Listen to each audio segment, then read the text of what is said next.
Hey, this is Heidi Dawson. If you love all things health and wellness and style of any kind, hang out here with me each week. I'm obsessed with never-ending improvement, and it's all in an effort to help each one of us live a wildly successful lifestyle.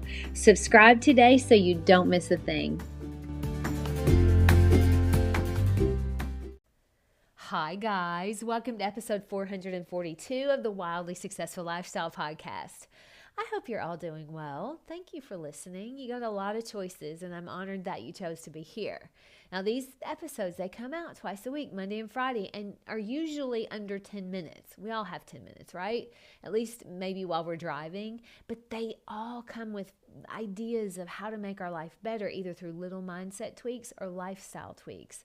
So be sure to subscribe and share, and also give me a 5-star rating if you feel like you benefited.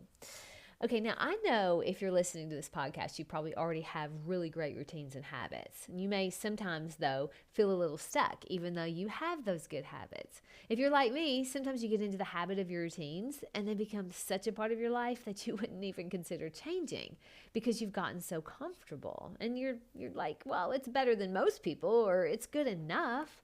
Have you ever thought that? Well, I hope that my experience this week nudges you to maybe rethink that a little bit. This last week, Eric, my husband, had a little gift sitting downstairs with a really sweet note. Sometimes he gets home late and I'm already asleep, and he'll leave me these little notes. Well, this time he left me a gift, and that gift was a journal. And it makes me feel really special when he does this. Of course it does. But I had to admit, I had a little bit of a negative thought about the journal. You see, I meditate and journal every single day. Well, almost every day. Sometimes I hit the ground running. But that is my go-to routine every morning, is to journal and meditate.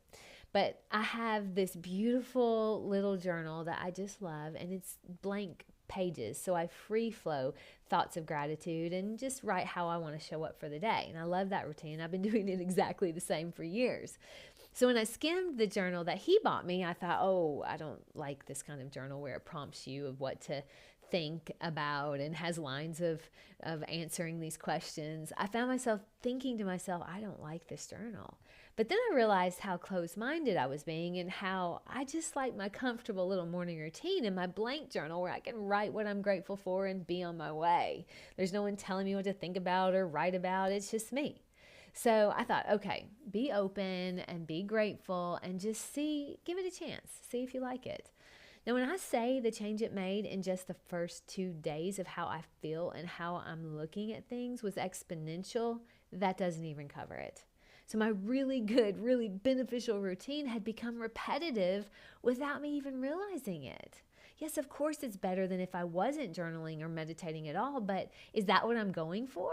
No, I want to continually grow and be the best version of me possible. That means the things I do daily, even if they're good, they also have to grow and evolve. We think that just because we have good routines that that's good enough.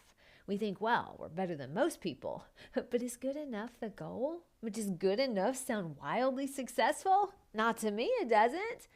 But I am a lot of times guilty of falling into these good habits and then just staying right there, thinking they're good enough. Now, I exercise 5 to 6 times a week, and that usually includes yoga at least once, but twice is ideal. I've been doing that 4 years, okay? Lena, my friend for the last year, has been telling me that I need to go to this local gym about 15 minutes away called Hot Yoga Plus with her, because the classes are another level. And she's like, they get them super high and the teachers are extra good, and I should try it just once. Well, for about a year, I kind of put her off. I said, no, my classes at the gym are just fine. I don't need to go somewhere else to do a class. I mean, yoga is yoga, right? No. So I finally gave in and took a class with her because I had heard a couple other people saying how great those classes were, which usually means someone's hinting to me to give it a try and maybe I need some growth.